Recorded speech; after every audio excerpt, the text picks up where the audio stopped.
हरिओम मंडळी, आज आपण पुढच्या भागाला सुरुवात करूया. शांताकारं भुजगशयनं पद्मनाभं सुरेशं विश्वाधारं गगनसदृशं मेघवर्णं शुभांगं लक्ष्मीकान्तं कमलनयनं योगिहृद्ध्यानगम्यं वन्दे विष्णुं भवभयहरं सर्वलोकैकनाथं. हरि ओम. काल आपण पाहिलं की जसं पांडवांच्या सैन्यामध्ये महारथी कोण आहेत वगैरे याचं वर्णन दुर्योधनाने केलं द्रोणाचार्यांजवळ, तसं कौरवांच्या बाजूनी सुद्धा कोण कोण महारथी आहेत, त्यांचं काय काय वैशिष्ट्य आहे, ते किती शूर आणि पराक्रमी आहेत, त्यांचे गुण काय आहेत, याचं सगळ्याचं वर्णन त्यांनी द्रोणाचार्यांसमोर केलं.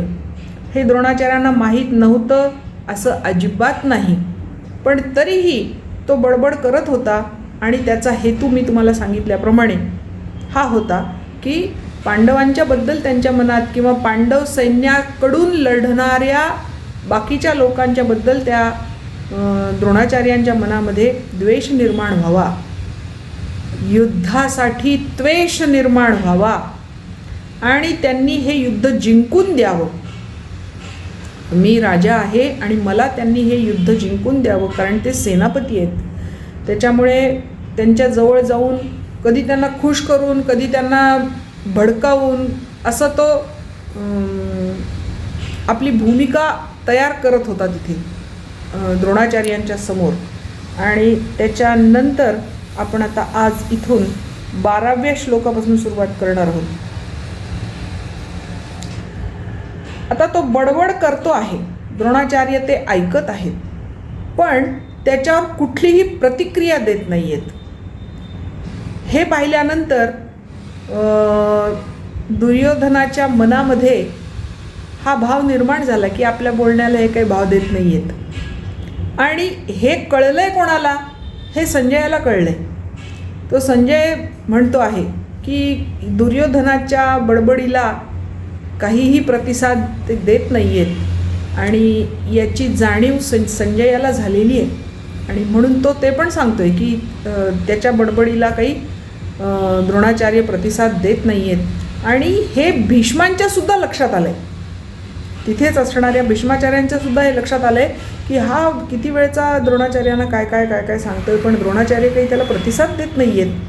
आणि म्हणून दुर्योधनाचा उत्साह वाढवण्यासाठी त्यांनी हतबल होऊ नये, त्यांनी स्वतःचं धैर्य सोडून देऊ नये, म्हणून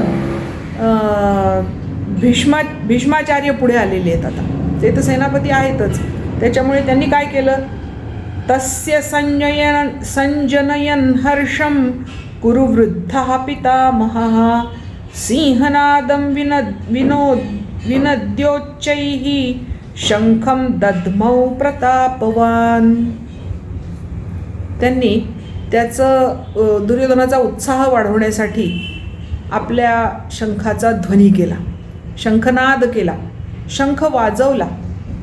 तस्य संजनयन हर्षम, त्या दुर्योधनाच्या मनामध्ये हर्ष निर्माण करण्यासाठी, हर्ष उत्पन्न करण्यासाठी कुरुवृद्धः पितामहः, कुरुवंशातील सर्वात वडीलधारी असणारे ते पितामह, त्यांनी काय केलं, सिंहनादम विनद्य, आपल्या शंखाचा सिंहनाद करून उच्चैही, मोठ्या आवाजामध्ये, प्रतापवान नावाचा त्यांचा जो शंख होता त्याची गर्जना केली, शंख गर्जना केली. कारण दुर्योधनाला द्रोणाचार्य काहीच प्रतिसाद देत नाही आहेत, मग आता काहीतरी केलं पाहिजे. आणि असं आहे, युद्धाच्या वेळी शंखनाद झाला म्हणजे सगळ्या सैनिकांनाही जरा उत्साह येतो, त्यामुळे त्यांनी शंखनाद केला. दुर्योधनाबद्दलचा जिव्हाळा आणि पांडव सैन्याच्या उरात धडकी भरावी ही भीष्मांची इच्छा होती आणि म्हणून त्यांनी तो शंख वाजवला. तिथे ज्ञानदेवी काय म्हणते बघा, या राजाची या बोला सेनापती संतोषला, मग तेणे केला सिंहनादू. द्रोणाचार्य तर काही त्याला बदले नाहीत, पण भीष्माचार्यांना आनंद झाला आणि त्यांनी त्याला प्रेरणा देण्यासाठी, दुर्योधनाला प्रेरणा देण्यासाठी शंखध्वनी केला. आता ततः शंखाश्च भैर्यश्च पणवानक गोमुखाः सहसैवाभ्यहन्यन्त सशब्दस्तुमुलो भवत. आता भीष्माचार्यांनी शंख वाजवला म्हणल्यानंतर त्या भीष्मांच्या आजूबाजूला ज्या व्यूहरचनेमध्ये इतर महारथी धनुर्धारी अमके डमके जे होते त्यांना सगळ्यांना वाटलं की झालं, युद्धाला तोंड फुटलं आहे, आणि असं म्हणून त्यांनी पण शंखनाद करायला सगळ्यांनी सुरुवात केली. नुसता शंखनाद नाही तर पूर्वी युद्धाच्या तिथे रणभूमीवर वेगवेगळे वाद्य वाजवणारे वादक असत. त्या वाद्यांची सगळी नावं इथे त्यांनी दिली आहेत. काय काय वाजवलं? शंखाश्च, सगळ्यांनी आपापले शंख वाजवले. त्याच्यात शंखांचं म्हणजे शंखध्वनी करण्याचं आणखी एक कारण आहे, जिथे शंखध्वनी होतो तिथे सूक्ष्मजीव टिकाव धरू शकत नाही, त्यांचा नायनाट होतो, सूक्ष्मजीवांचा तिथे नायनाट होतो. हाही एक हेतू आहे शंखनाद करण्याचा. भैर्यश्च म्हणजे भेरी नावाचं वाद्य आहे. त्याला आपल्याकडे नगारा, नौबत किंवा दुंदुभी असं म्हणतात. जे लोखंडापासून बनवलेलं असतं आणि त्याच्या तोंडावर म्हशीचं कातडं लावलेलं असतं आणि ते धडाम धडाम धडाम नुसतं वाजत राहतं, त्याला म्हणतात भैर्यश्च. पणव म्हणजे ढोलक किंवा ढोल. नंतर गोमुखा, हा गोमुख म्हणजे शिंग वाजवतो ना आपण, त्याला गोमुख म्हणतात. जे हवा फुंकून वाजवले जातात, शिंग किंवा तुतारी त्या टाईप, त्याला गोमुख असं म्हणतात. हे सगळं सहसा एव अभ्यहन्यंत, एकाच वेळेला, सहसा म्हणजे एकाच वेळेला, अभ्यहन्यंत त्याच्यावर आघात झाले म्हणजेच वाजवले गेले. आणि त्याच्यामुळे काय झालं? सशब्द तुमुलो अभवत, तुंबळ असा गोंधळ त्या आवाजांचा तिथे निर्माण झाला. म्हणजे शंख, भेरी, पणव, गोमुख, आनक, अमक ढमक टमक सगळे रणवाद्य एकाच वेळी वाजायला सुरुवात झाली आणि त्या सगळ्या आवाजांचा एकत्र गोंधळ त्या रणांगणावर सगळीकडे ऐकू यायला लागला. आता असं झाल्यामुळे मग पुढे काय झालं? ततः श्वेतहयैर्युक्ते महती स्यंदने स्थितौ माधव पांडवश्चैव दिव्यौ शंखौ प्रदध्मतुः. कौरव सेनेकडून शंखनाद आणि रणवाद्य वाजायला लागल्यानंतर तिथे श्वेतहयैर्युक्ते, पांढऱ्या घोड्यांनी युक्त, महती स्यंदने, स्यंदन नावाचा एक रथ, त्या रथामध्ये, मोठ्या रथामध्ये स्थितौ असणारे, माधवहा पांडवहा च एव, माधव आणि पांडव म्हणजे अर्जुन, या दोघांनी दिव्यौ शंखौ प्रदध्मतुः, आपले दोन्ही दिव्य शंख वाजवले, त्यांचा नाद केला, त्या शंखांचा नाद केला. आता हा जो स्यंदन नावाचा रथ आहे, हा अर्जुनाला त्यांनी जेव्हा खांडव वन संपूर्ण जाळून टाकलं त्यावेळेला अग्नीने अर्जुनाला दिलेला रथ आहे तो, त्याचं नाव स्यंदन. त्या रथात तो बसलेला होता. त्या रथामध्ये कृष्ण आणि अर्जुन म्हणजेच नरनारायण बसले होते, त्यामुळे तो रथ शोभून दिसत होता. त्या रथाची शोभा वाढली होती. आणि त्याला श्वेत हय म्हणजे शुभ्र घोडे जोडलेले होते. चित्ररथ नावाच्या गंधर्वानी अर्जुनाला 100 शुभ्र वर्णाचे घोडे भेट म्हणून दिले होते. आणि त्यांचं वैशिष्ट्य असं की ते 100च्या 100च कायम राहायचे. ते कधी कमी होत नसत. 100पेक्षा कमी कधी ते होत नाही. त्यातले जे 4 अत्यंत प्रशिक्षित असे घोडे होते, ते 4 घोडे या स्यंदन नावाच्या रथाला जोडलेले होते. म्हणजे तो रथ काय क्षमतेचा होता हे आपल्याला कळतं. एक तर तो अग्नीने दिलेला, म्हणजे तो जळू शकत नाही. दुसरं, त्याला गंधर्व प्रणित प्रशिक्षित असे 4 घोडे जोडलेले होते. अशा त्या रथामध्ये बसलेल्या अर्जुनानी आणि श्रीकृष्णाने आपले शंख वाजवले. त्यांचे कोणते शंख? पांचजन्यम ऋषिकेशो, ऋषिकेशाचा म्हणजे परमेश्वराचा, म्हणजे भगवंतांचा, म्हणजे श्रीकृष्णाचा जो रथ, त्याचं नाव पांचजन्य. पांचजन्य नावाच्या राक्षसाला त्यांनी मारलं होतं आणि त्याला शंखरूपाने आपल्या हातात धारण केलं होतं. असा तो पांचजन्य नावाचा शंख श्रीकृष्णाने वाजवला. देवदत्तम धनंजय, धनंजयाचा म्हणजे अर्जुनाचा देवदत्त नावाचा शंख होता. निवात कवच वगैरे दैत्यांसह युद्ध करत असताना इंद्रानी तो देवदत्त नावाचा शंख त्या अर्जुनाला दिलेला होता. त्याच्यामुळे हे दोन्ही शंख दिव्य होते. दिवी म्हणजे स्वर्गातून आलेले म्हणून दिव्य असे ते होते. आणि असे ते त्यांनी वाजवले. त्याच्यानंतर पौंड्रम दध्मौ महाशंखम भीमकर्मा वृकोदरहा. भीम या भीमाच्या शंखाचं नाव पौंड्र. हा पौंड्र नावाचा शंख भीमाने वाजवला. त्याला 2 विशेषणं दिली आहेत तिथे बघा. तो भीमकर्मा आहे आणि वृकोदर आहे. भीमकर्म म्हणजे मोठमोठी कामं करणारा, म्हणजे मोठमोठ्या कोणत्याही कर्मामध्ये सहज प्रावीण्य मिळवणारा असा हा, म्हणून तो भीमकर्मा. आणि वृकोदर ज्याचं उदर वृकासारखं, वृक म्हणजे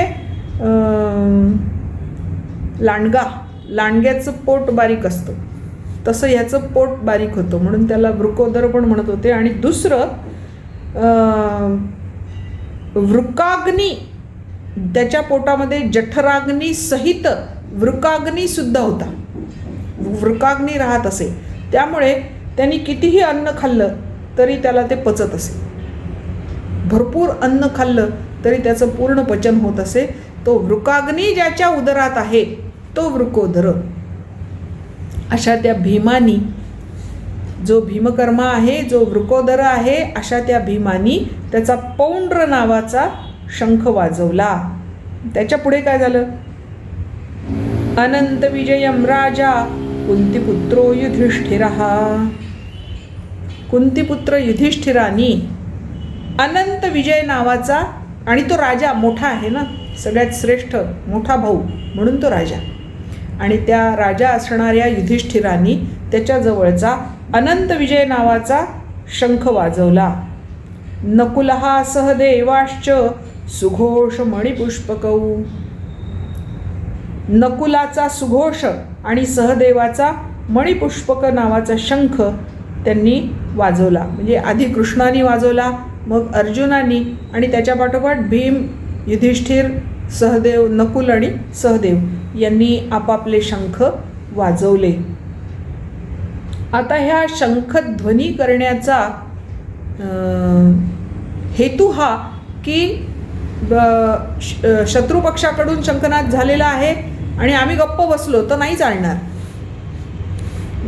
त्याला प्रतिउत्तर दिलं पाहिजे म्हणून या सगळ्यांनी पण शंखध्वनी केला. आता याबद्दल ज्ञानदेवी काय म्हणते बघा, की पाखांचा मेरू जैसा रंहवरू मिरवतसे तैसा, तेजे कोंदाटलिया दिशा जयाचेनी. हा जो दळभार आहे हा कसा दिसत होता? पाखांचा मेरू जैसा. पाख म्हणजे पंख. पूर्वी सगळ्या पर्वतांना पंख होते हे आपल्याला माहीत नाही. फार पूर्वी सगळ्या पर्वतांना पंख होते म्हणतात. आणि म्हणून ते पर्वत काय करायचे? ते पंखांनी उडायचे आणि जिथे जायचं असेल तिथे जाऊन बसायचे. मग तिथे जर वस्ती असेल, शेती असेल, नदी असेल, पाणी असेल तर ते त्याच्यामुळे त्या सगळ्यांचंच नुकसान व्हायचं. या सगळ्या गोष्टींना कंटाळून ऋषीमुनींनी ब्रह्मदेवाकडे प्रार्थना केली की बाबा रे, हे काय, हे सगळे असे येतात केव्हाही कुठेही आणि पर्वतच्या पर्वत आमच्या अंगावर येऊन बसतात आणि आम्ही केलेल्या सगळ्या गोष्टी नष्ट होतात. आम्हाला यज्ञ करता येत नाही, काही नाही. आणि म्हणून इंद्रानी त्यांचे पंख छाटले आणि मग पर्वत जिथल्या तिथे राहिले. ही एक पौराणिक कथा सगळ्यांना माहीत असल्यामुळे ज्ञानेश्वरांनी पण वर्णन करताना त्याचा वापर करून घेतला की पाखांचा मेरू जैसा, पंख असलेला जसा काही मेरू म्हणजे पर्वत असावा त्याप्रमाणे हे आहे. रहंवरू मिरवतसे तैसा. आणि त्या संपूर्ण अशा सैन्यामध्ये हा जो स्यंदन नावाचा रथ आहे तो शोभून दिसत होता सगळ्या रथांमध्ये. तेजे कोंदाटलिया दिशा जयाचेनी. ज्याच्या तेजानी सगळ्या दिशा कोंदून गेल्या होत्या असा तो तेजस्वी रथ होता, कारण तो अग्नीने दिलेला होता आणि त्याला शुभ्र घोडे जोडलेले होते आणि तो रथ असा शोभून दिसत होता. जेथ अश्ववाहकू आपण. त्या रथावर अश्ववाहक स्वतः परमेश्वर आहे, भगवंत आहे. वैकुंठीचा राणा जाणं, स्वतः वैकुंठीचा राणाच तिथे बसलाय त्या रथाला वाहण्यासाठी. तया रथाचे गुण काय वर्णू. त्या रथाच्या गुणांचं वर्णन काय करू शकतो आपण? अतिशय सुंदर असा तो रथ होता. बरं, नुसता रथ सुंदर होता का? ध्वजेवरी वानरू. त्या अर्जुनाच्या रथाच्या ध्वजावर हनुमान बसलेला आहे. तो मूर्तिमंत शंकरू. तो मूर्तिमंत शंकराचंच रूप आहे. हनुमान ही शंकराचा अवतार आहे, त्याच्यामुळे तो मूर्तिमान शंकरू. सारथी शार्म धरू. किती त्या रथाचं छान वर्णन केलंय. कसा आहे तो अर्जुनाचा रथ? ध्वजेवरी वानरू, मूर्तिमंत शंकरू, सारथी शार्ंगधरू. शार्ंगधर नावाचं ज्याचं धनुष्य आहे असा विष्णू साक्षात त्या रथाचा सारथी आहे. अर्जुनेसी. अर्जुनाला हे सगळं मिळालंय, पण याची गणती कोणाजवळ? फक्त अर्जुनाजवळ. बाकी कोणाला त्याच्याशी काही देणं घेणं नाही. देखा नवलतया प्रभूचे. त्या भगवंतांनी काय केलंय नवल ते पहा. अद्भुत प्रेम भक्ताचे. भक्तावर अद्भुत प्रेम आहे. अर्जुनावर विशेष प्रेम आहे कृष्णाचं. शिष्य आहे तरी पण त्याच्यावर प्रेम आहे. जे सारथ्य पार्थाचे करीतू असे. आणि तो त्या पार्थाचं, त्या आपल्या शिष्याचं, आपल्या भक्ताचं सारथ्य करतो आहे. पायिकू पाठीसी घातला. तो त्याचा पायिक आहे ना, म्हणजे भक्त आहे, शिष्य आहे. त्याला आपल्या पाठीशी घातलाय, स्वतः समोर बसलेला आहे. आपण पुढा राहिला, स्वतः पुढे बसलेला आहे. तेणे पांचजन्यू आस्फुरीला. आणि मग त्यांनी पांचजन्य नावाचा आपला शंख वाजवला. अवलीळाची. आणि कसा वाजवला? अगदी सहज. शंख असा सहज वाजवून बघा, कुणालाही तो सहज वाजवता येत नाही. मात्र श्रीकृष्णाने तो अगदी सहज गतीने वाजवला. नुसता फुंकला कीच त्याच्यातून ध्वनी निर्माण झाला. असं वर्णन ज्ञानेश्वरांनी त्या रथाचं इथे केलेलं आहे. आणि अशा प्रकारे भीष्मांनी जेव्हा शंखनाद केला त्याला प्रतिउत्तर म्हणून मग श्रीकृष्ण, अर्जुन आणि नकुल, सहदेव, युधिष्ठिर आणि इतरांनी पण शंखध्वनी त्याला उत्तर म्हणून केला, असं वर्णन या ठिकाणी आलेलं आहे. हे श्लोक आपण पुन्हा एकदा वाचू आणि आज या श्लोकांवर थांबू. बाकी भाग आपण उद्या बघूया.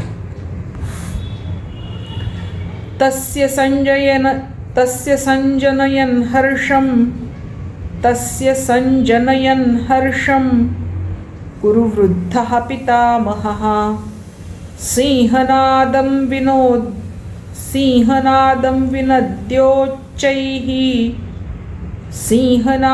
विनद्योच्चैः शङ्खं दध्मौ प्रतापवान्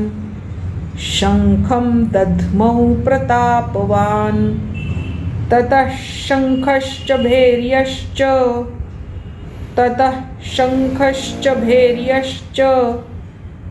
पणवानकगोमुखाः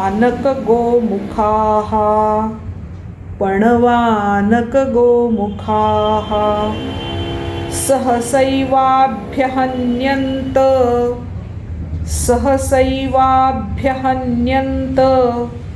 सशब्दस्तु मूलोऽभवत्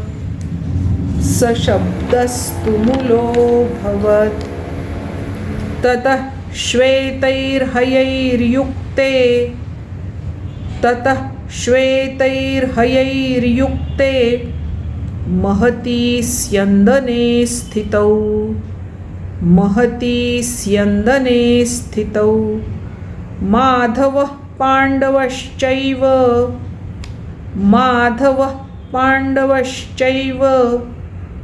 दिव्यौ शङ्खौ प्रदध्मतुः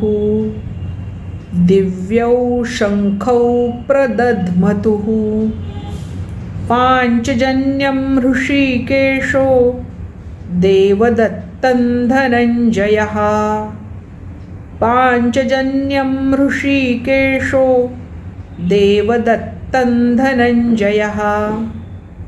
पौण्ड्रं दध्मौ महाशङ्खं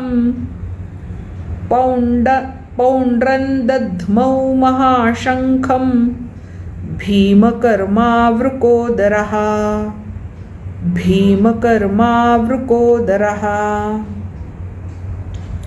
अनन्तविजयं राजा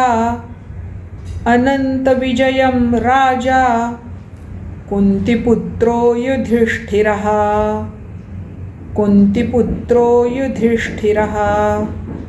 नकुलः सहदेवश्च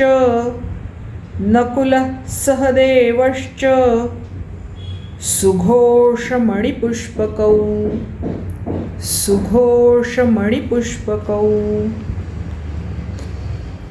अर्जुनाच्या रथाचं वर्णन ज्ञानेश्वरीमध्ये केलेलं की पाखांचा मेरू जैसा रहंवरू मिरवतसे तैसा तेजे कोंदाटलिया दिशा जयाचेनी जेथे अश्ववाहकू आपण वैकुंठीचा राणा जाण तया रथाचे गुण काय वर्णू ध्वजेवरी वानरू तो मूर्तिमंत शंकरू सारथी शार्ंगधरू अर्जुनेसी देखा नवलतया प्रभूचे अद्भुत प्रेम भक्ताचे जे सारथ्य पार्थाचे करीतू असे पायीकू पाठीसी घातला आपण पुढा राहिला तेणे पांचजन्यो आस्फुरिला अवलीळाची. हरिः ओम. आज थांबूया, उद्या पुढचा भाग.